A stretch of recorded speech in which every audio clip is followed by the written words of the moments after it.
야, 제가 영화를 좋아합니다. 그래서 2007년에 개봉된 영화인데 에반 올마이티라는 영화예요. 에반이라고 하는 사람이 있는데 이 사람이 뉴스 앵커였는데 하원 의원에 당선되게 됩니다. 슬로건이 뭐였냐면 저기 차에 앞에 붙어 있는 포스터처럼 Change the world, 이게 세상을 바꾸자 이렇게 이야기하는 거죠. 세상을 바꾸자. 그리고 이제 하원 의원에 당선되고 그날 밤에 아내가 여보, 우리 이제 새롭게 시작하는데 기도 한번 합시다. 그런데 남편은 사실 신앙심이 별로 없었어요. 그래도 아내가 하도 간절하게 기도하자고 하니까 아내랑 남편이랑 따로 기도합니다.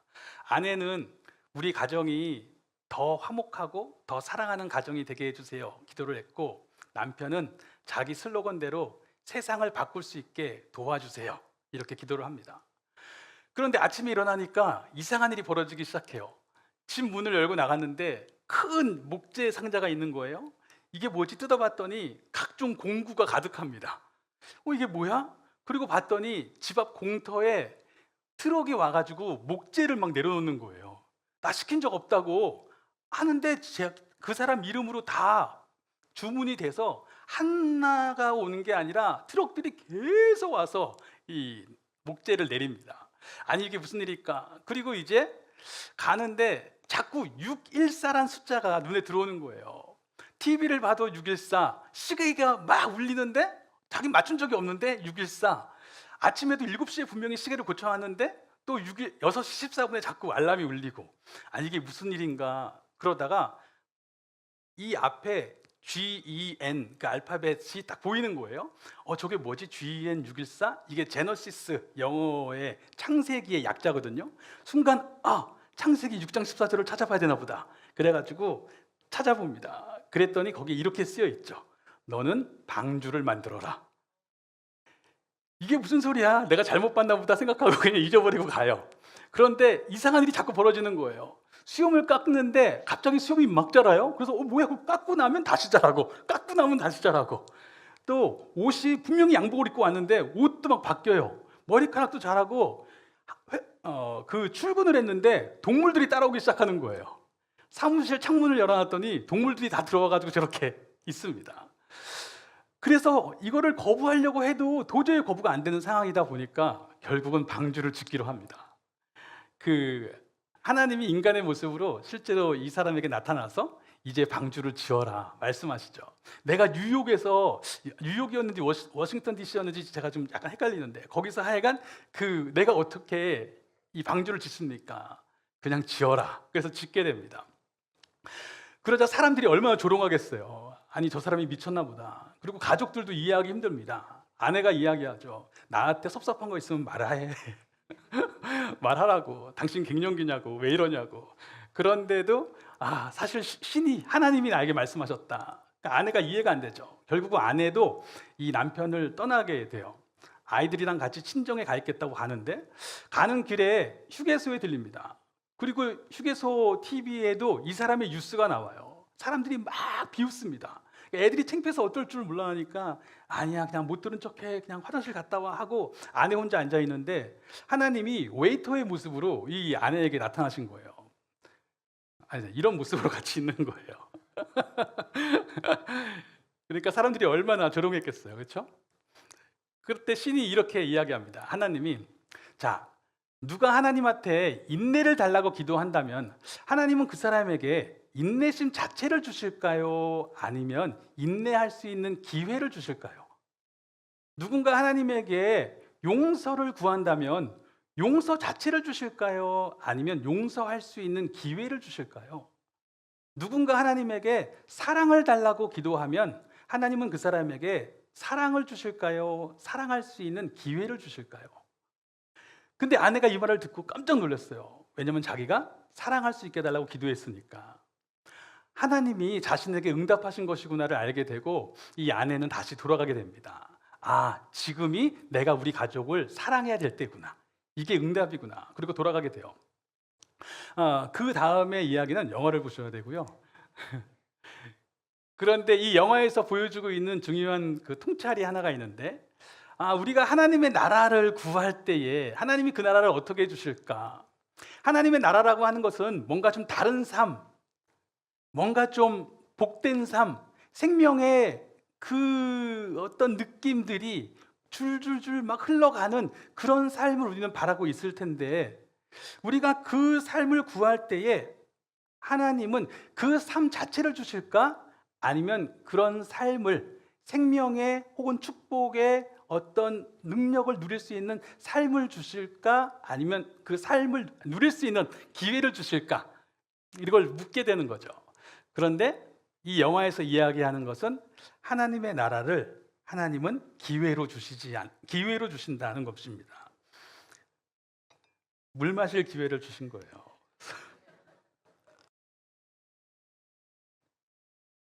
저희가 여호수아서를 읽었는데 여호수아서는 크게 두 부분으로 나누어집니다. 첫 번째 부분은 1장부터 12장까지 정복에 대한 이야기고요. 13장부터 24장까지는 분배에 대한 이야기예요. 그러면 이렇게 생각하실 수 있어요. 정복이 다 끝났구나. 이제는 천국을 만끽할 시간, 전리품을 나누는 시간, 그렇게 생각하실 수 있는데 사실 그렇지가 않습니다.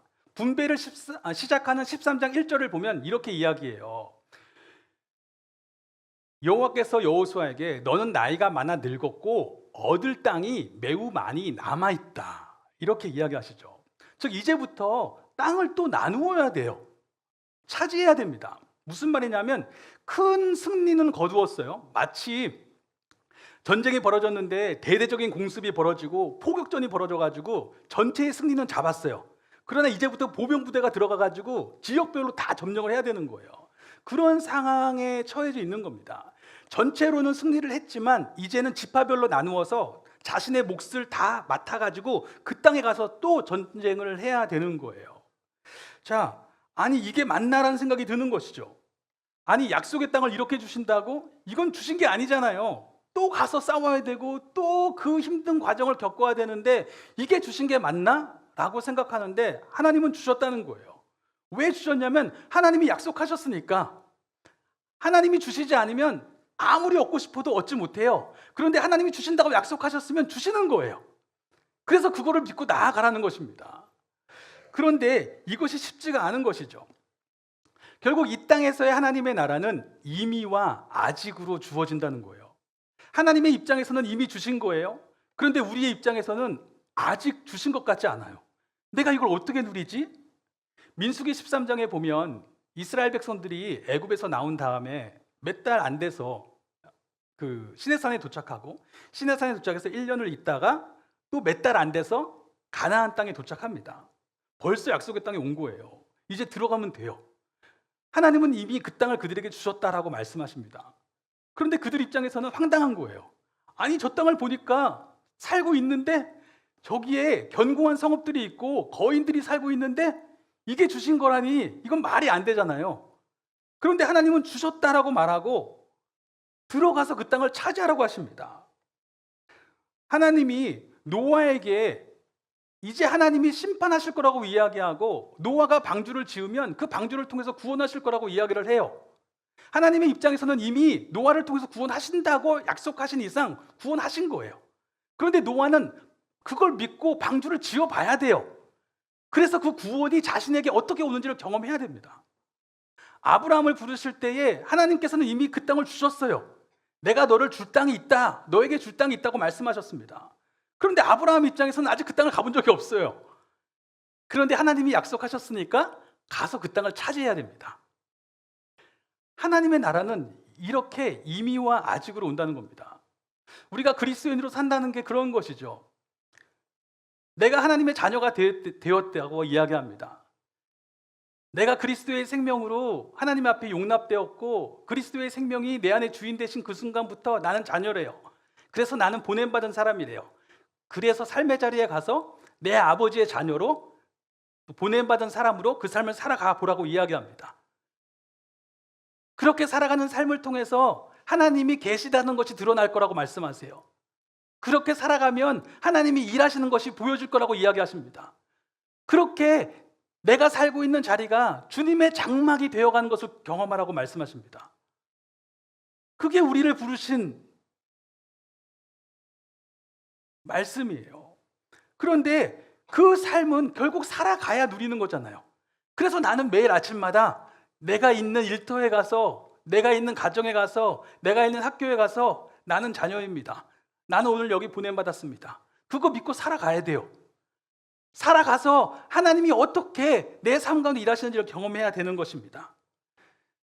하나님은 날마다 우리에게 말씀을 주시죠. 그 말씀은 로고스라고도 이야기하는 성경이 있고, 그 말씀은 레마라고 이야기하는 그 말씀을 통해서 오늘 내게 들려주시는 메시지가 있는 거예요. 그 메시지를 들고 살아가 보라고 이야기를 하시는 겁니다.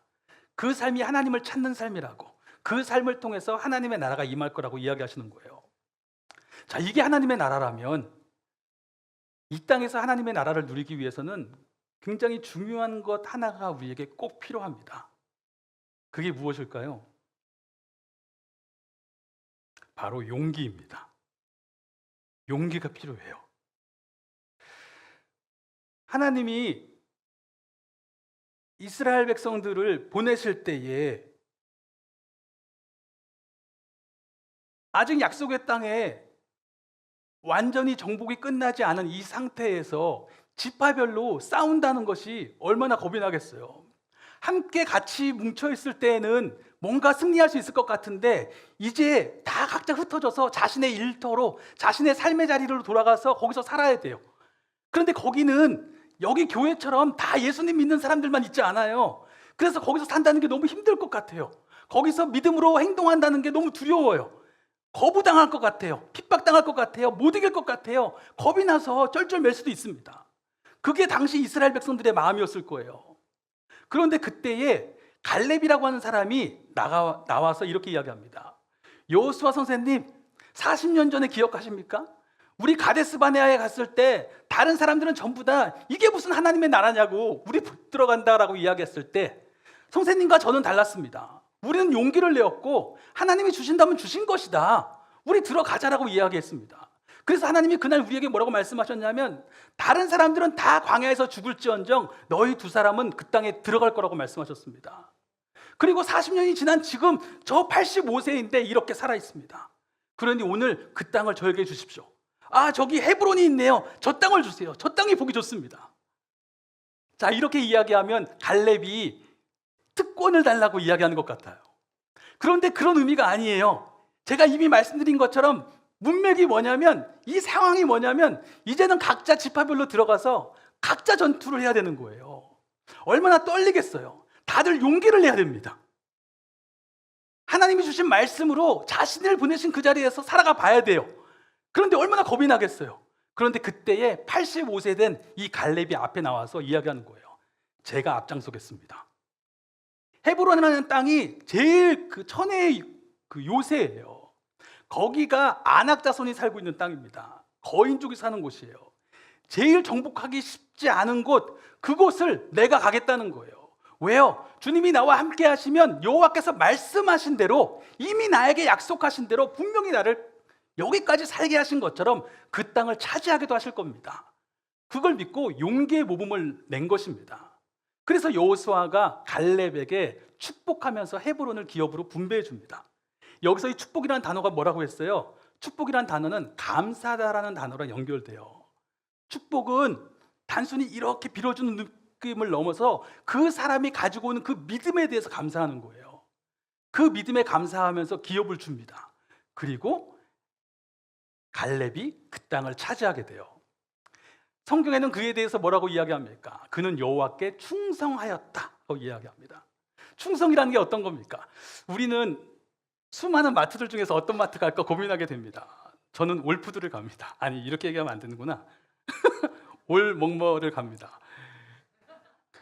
제가 갈 때마다 번호가 어떻게 되세요? 그리고 뭐뭐뭐입니다라고 얘기하면 마일리지를 쌓아줍니다. 왜 쌓아줘요? 충성되니까. 다른 데 안 가고 거기만 가니까. 그렇죠? 그렇게 마일리지를 쌓아주는 거예요. 충성됨이라는 것은 한쪽으로 가는 것이다, 이렇게 생각할 수 있습니다. 그러나 성경이 말하고 있는 충성은 그것 이상이에요. 충성은 용기를 내는 거예요.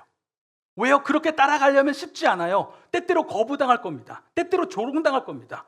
때때로 사람들이 뭐 하는 짓이냐고 나를 핀잔 줄 겁니다. 때때로 그렇게 산다고 해서 뭐가 달라질지 모르겠어요.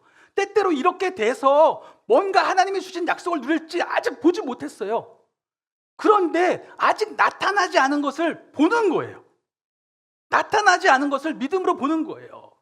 히브리서 11장 3절에 뭐라고 이야기하냐면 보이는 것은 나타난 것으로 말미암지 않는다고 이야기합니다. 우리는 나타난 대로 내가 보는 것 같지만 그렇지 않은 거예요. 내가 믿는 대로 보는 거예요.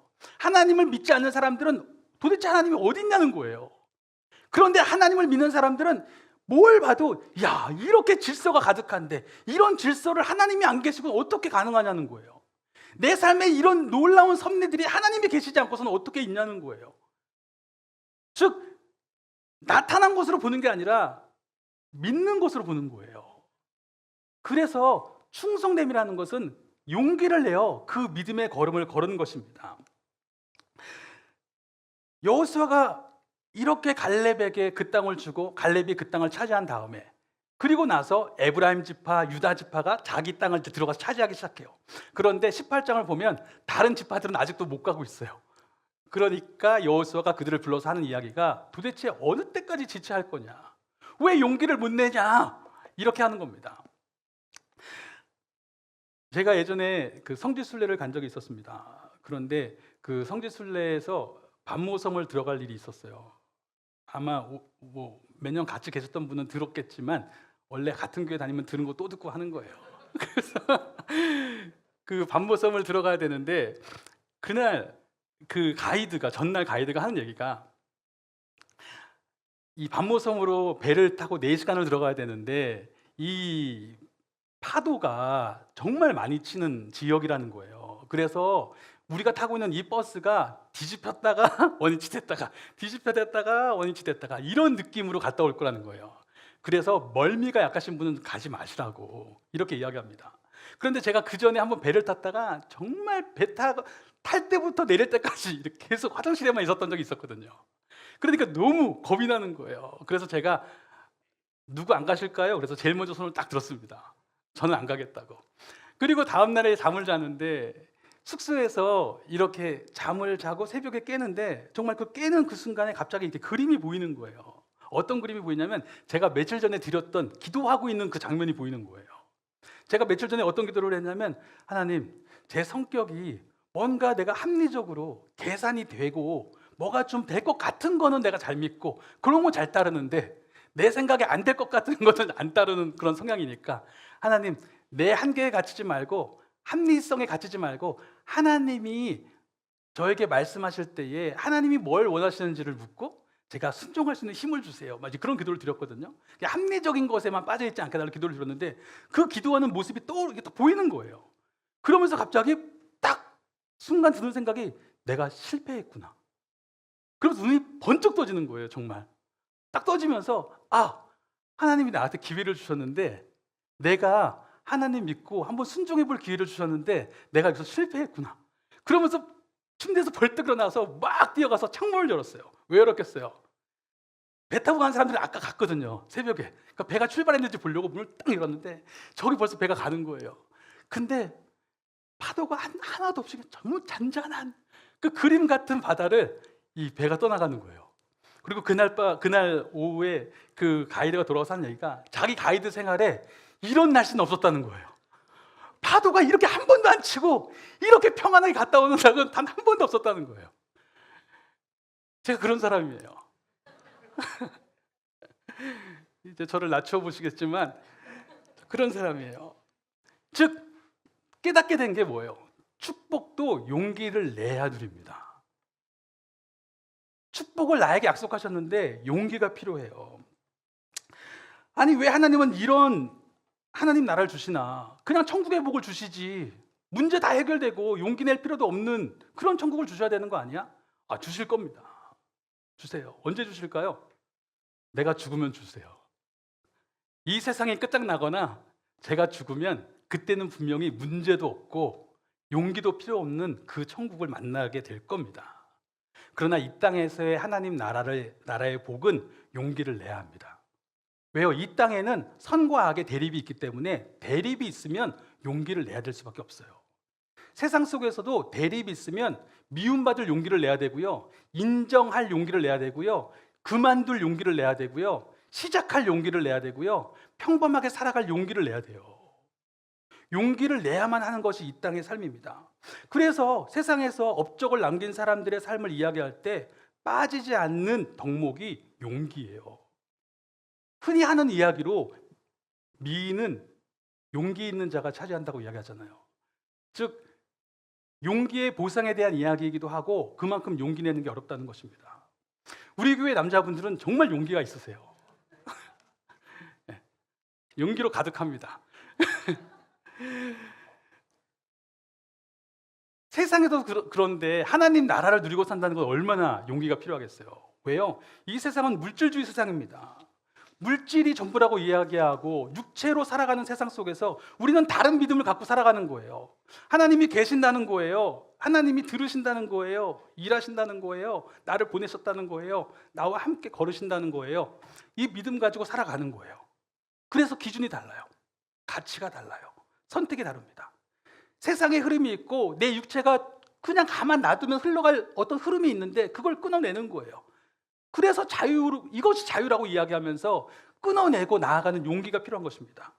어떻게 보면 그리스도인들은 너무 연약해. 맨날 하나님한테 하나님 도와달라고 기도한다고, 약하다고 그렇게 말할지 모르지만 이 세상에서 그리스도인으로 산다는 건 엄청난 용기가 필요한 겁니다.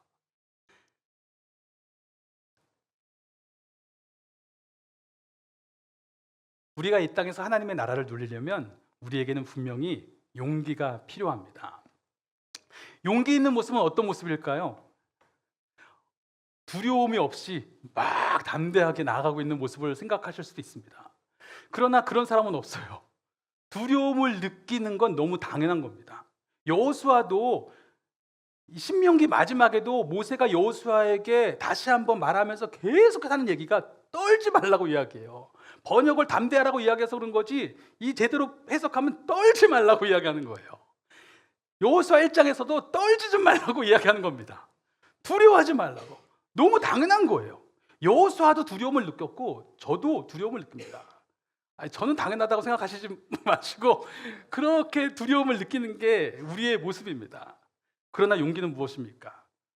두려움을 느끼고도 한 걸음을 내딛는 것입니다. 두려움을 느끼고도 나아가는 겁니다. 용기 낼 기회를 잡는 거예요. 그러면 우리에게 중요한 질문은 도대체 어떻게 용기를 냅니까? 나는 분명히 말씀의 길을 따를 수 있는 용기가 필요한데 어떻게 용기를 냅니까? 하나님이 이스라엘 백성들에게 이제 용기를 내어서 내 말대로 나아가서 그 땅을 차지하라고 말씀하실 때에 항상 여호수아뿐만 아니라 사실 성경 여기저기에서 항상 말씀하실 때에 항상 따라오는 원리가 있어요. 그것은 무엇이냐면 그가 주님이시라고 말씀하시는 겁니다. 그가 주님이세요. 하나님이 이스라엘 백성들에게 하나님이 행하신 것들을 기억하라고 이야기합니다. 그가 애굽에서 그들을 어떻게 이끌어내셨는지, 하나님께서 광야에서 그들을 어떻게 인도해 주셨는지를 기억하라고 이야기합니다. 도저히 이길 수 없는 상대였는데 아무리 계산해도 이길 수 있는 방법이 안 나왔는데 하나님이 그들을 구원해내셨어요. 아무리 봐도 먹고 살 수 있는 조건이 없는데 하나님이 그들을 돌보셨습니다. 그거를 경험했기 때문에 그가 주님이시라는 거예요. 그렇기 때문에 오늘도 걸어가라고 말씀하시는 겁니다. 에스더가 왕 앞에 나아갔을 때 얼마나 쫄렸겠습니까? 이 쫄리다는 표현에서 죄송합니다만 얼마나 쫄렸겠습니까? 그리고 다니엘이 나 안 먹겠다고 이야기했을 때에 얼마나 겁이 났겠어요. 그런데도 불구하고 그들이 그렇게 죽을 각오를 할 수 있었던 이유가 무엇입니까? 하나밖에 없어요. 당신이 주님이십니다. 이거 믿는 거예요. 당신이 주님이십니다. 구약 성경에서 신약 성경에서 표현은 다를지 몰라도 반복되는 고백이 전쟁은 하나님께 속한 것입니다. 당신이 주님이십니다 라고 고백하는 것입니다. 내가 그의 말씀을 따르는 길이라면, 내가 그의 말씀을 떠나서 가는 길이라면 아니겠지만 내가 그의 말씀 안에 거하는 길이라면 당신이 반드시 책임지실 것입니다. 그것을 믿는 거예요. 역대하 20장에 보면 이스라엘 백성들에게 외적이 쳐들어오는데 굉장한 대군이 옵니다. 그러니까 온 백성이 너무 겁에 질렸어요. 어찌할 바 몰라서 다 같이 모여서 금식하면서 기도합니다. 그런데 그때에 레위 사람인 야하시엘에게 성령이 임하셔서 그에게 말씀을 하시죠. 뭐라고 이야기하시냐면 너희는 이 큰 무리로 말미암아 두려워하거나 놀라지 말라. 이 전쟁은 너희에게 속한 것이 아니고 하나님께 속한 것이니라. 즉 하나님이 일하신다고 이야기하는 것이죠. 그러면서 계속해서 너희는 두려워하지 말고 그들을 맞서 나가라고 말씀하십니다. 그때에 다음 날 그들이 군대를 이루어 나갈 때에 그들의 왕인 여호사밧이 전쟁에 나가는 군대를 향해서 이렇게 외치는 거예요. 너희는 너희 하나님 여호와를 신뢰하라. 저희가 성경에서 하나님을 사랑한다라고 하는 고백이 있습니다. 너희 하나님을 온 마음을 다해 사랑하라고 이야기하는데, 이 사랑한다는 게 뭘까? 그 고백의 의미는 신뢰하는 거예요. 하나님을 온 힘 다해 신뢰하는 거예요. 그가 주인이심을 신뢰하고 그가 나에게 주시는 이 말씀이 생명과 복의 길이 될 거라는 걸 신뢰하는 겁니다. 그렇기 때문에 그 말씀을 따라가는 거예요. 너희 선지자들을 신뢰하라고 이야기했을 때에는 이 선지자는 하나님의 말씀을 신뢰하라는 이야기입니다. 예수님도 같은 얘기를 하셨죠. 내가 내 아버지를 사랑하여 그의 계명을 따른다. 그렇죠? 그게 무슨 말이냐면 내가 내 아버지를 신뢰하기 때문에, 아버지의 말씀을 믿기 때문에 나는 오늘도 그 말씀을 따라간다. 그래서 예수님이 우리에게도 말씀하시기를 너희가 나를 사랑하면 나의 계명을 지킬 것이다. 너희가 나를 믿느냐, 나를 신뢰한다면 내 말을 지킬 것이다. 왜냐하면 이 길이 생명의 길이 될 것이기 때문에 그렇게 이야기하신 것입니다. 그래서 고백하는 것은 이것입니다.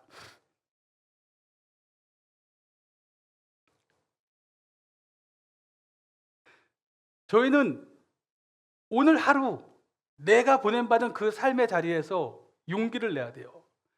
그 용기를 내기 위해서 내게 필요한 고백은 이것입니다. 당신이 주님이십니다. 당신이 여시고 닫으십니다. 당신이 살리고 죽이십니다.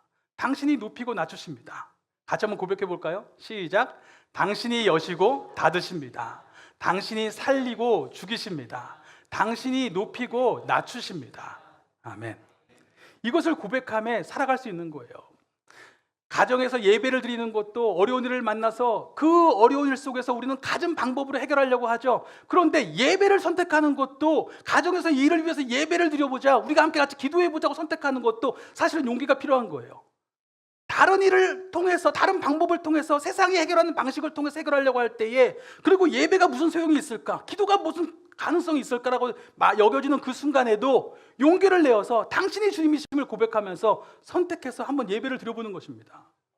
제가 아이들을 육아하면서 그래도 경험했던 은혜는, 저희 환희가 어릴 때도, 또 다빈이가 커가면서도, 또 준수를 키우면서도 경험했던 은혜는, 어떤 어려움들이 그들에게 있을 때에 그때 우리 가정이 가정 예배를 다시 한번 드리자, 그리고 한동안 드리고 났을 때 하나님이 그 예배를 통해서 일하시는 경험들을 여러 번 했었습니다. 그렇기 때문에 이것도 용기구나. 다른 방법으로 내 육체가 흘러가려고 할 때에 주님의 방법을 선택하는 것, 그렇게 살아가 보는 것, 결국 그것은 당신이 주님이십니다라는 고백으로만 가능합니다. 그리고 또 하나 중요한 것은 그 주님이 나와 함께 하신다는 거예요. 이스라엘 백성에게 너희 이제 그 땅으로 나아가라고 말씀하시면서 뭐라고 이야기하십니까? 굳세고 용감하여라. 오직 너는 크게 용기를 내라. 이렇게 말씀하시는 거예요. 번역을 제가 세번역 성경으로 갖고 왔는데, 세번역 성경으로 번역하면 원문은 똑같아요. 그 원문을 이렇게 번역한 거예요. 용기를 내라. 용기를 내어서 나의 말씀을 지켜라고 이야기합니다. 그 용기를 낼 수 있는 이유가 무엇입니까? 너의 주 나 하나님이 함께 있겠다 말씀하시는 거예요. 그 길에 내가 함께하고 있다. 나의 말이기 때문에 내가 그 자리를 함께하고 있다고 말씀하시는 거예요. 예수님도 볼지어다 내가 세상 끝날까지 너희와 항상 함께 있으리라 말씀하시죠. 여기서 세상 끝날까지라고 하는 이 단어는 직역을 하면 세상의 모든 날들을 이라는 뜻이에요. 어제도 오늘도 내일도 단 하루도 빼놓지 않고 세상의 모든 날들을 내가 너와 함께하고 있을 것이다. 그렇게 고백하시는 겁니다. 그리고 성령을 주실 때도 뭐라고 말씀하셨냐면 이 성령을 통해서 내가 너희와 함께할 것이다. 즉 성령이 우리에게 주시는 가장 큰 능력은 그가 나와 함께하심을 고백하게 하시는 거예요. 이것을 알기 때문에 다윗처럼 내가 사망의 음침한 골짜기로 다닐지라도 해를 두려워하지 않을 것은 주께서 나와 함께하심이라고 이야기하는 것입니다. 지금은 뭐 그런 경우가 별로 없지만 제가 어릴 때 어르신들의 말씀을 많이 들어보면 예전에는 공동묘지가 이렇게 있는 지역이 많았고 그 지역에 이렇게 엄마들이 사람이 혼자 지나가려고 하면 밤에 얼마나 무섭겠어요. 그런데 아기 엄마가 아기를 업고 지나가면 그 아기를 업고 지나가는데 겁이 안 난대요. 조금 더 두려움이 덜하대요.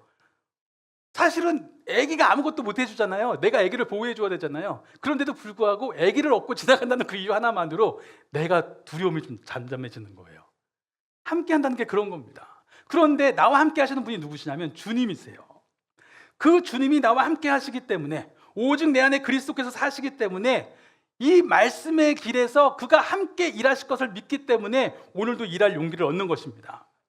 하나님을 안다는 것이 어떤 것입니까? 하나님을 아는 지식에 자라나기를 원합니다 라고 이야기한다면, 그 안다라는 것은 하나님을 경험하는 지식이에요. 내가 하나님이 나와 함께 하심을 알기 때문에 이미 나에게 주신 약속을 믿고 아직 나타나지 않은 그 삶의 자리에서 믿음으로 살아가 보는 거예요.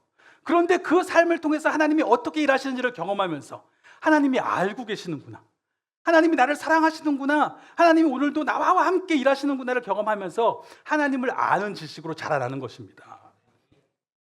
그때에 다시 말씀의 길을 따를 수 있는 용기를 내는 거예요. 우리에게 분명히 말씀하십니다. 용기를 내라. 그리고 그 용기를 내려면 우리는 기억해야 됩니다. 주님이 함께 하신다.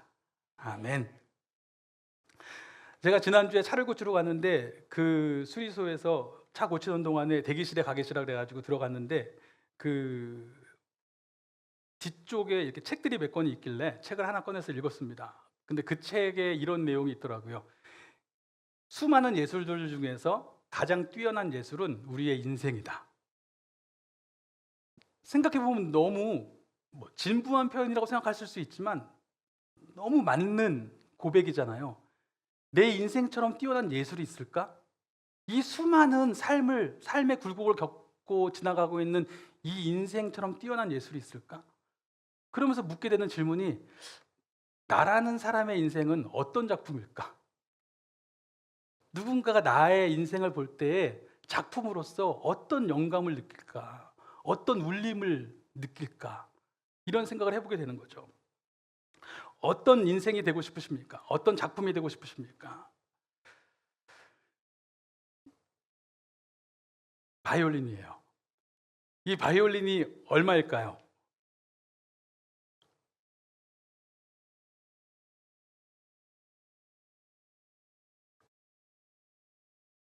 250억입니다.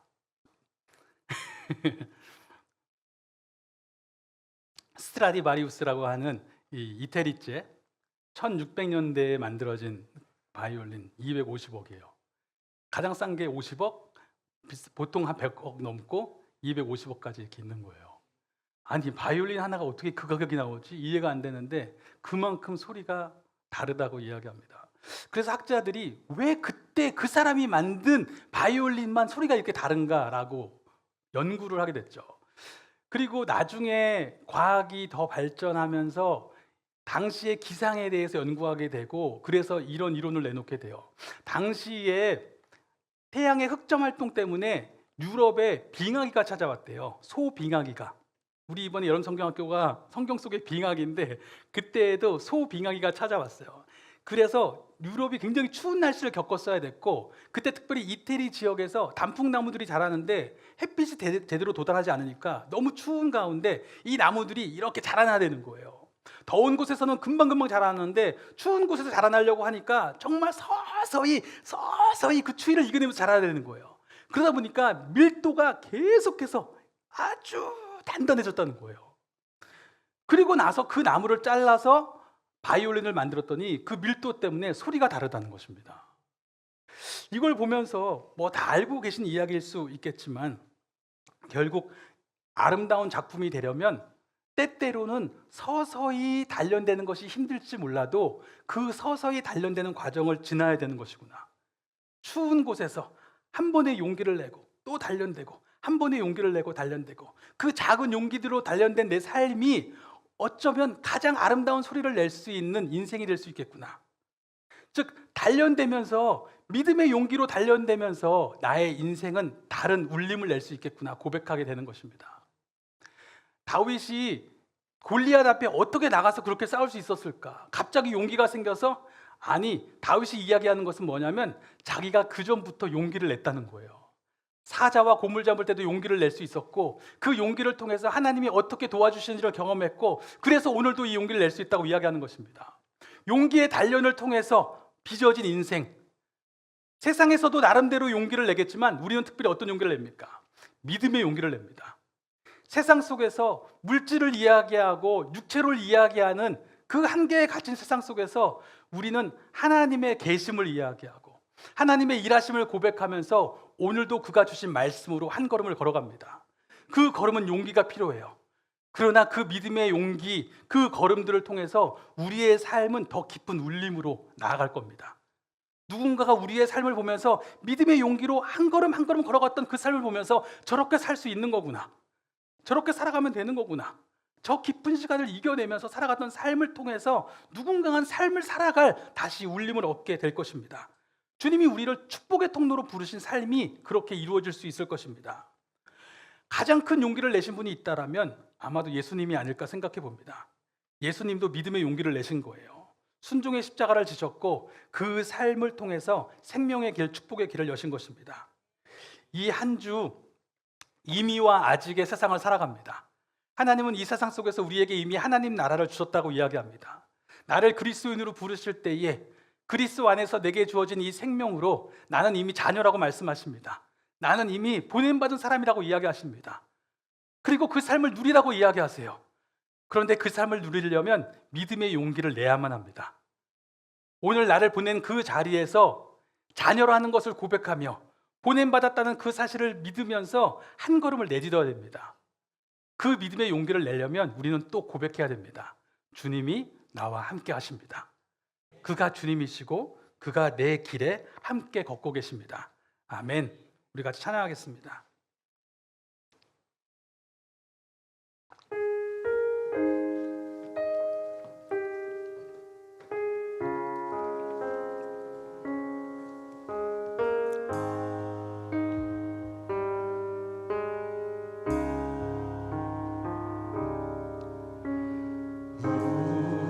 우리 주는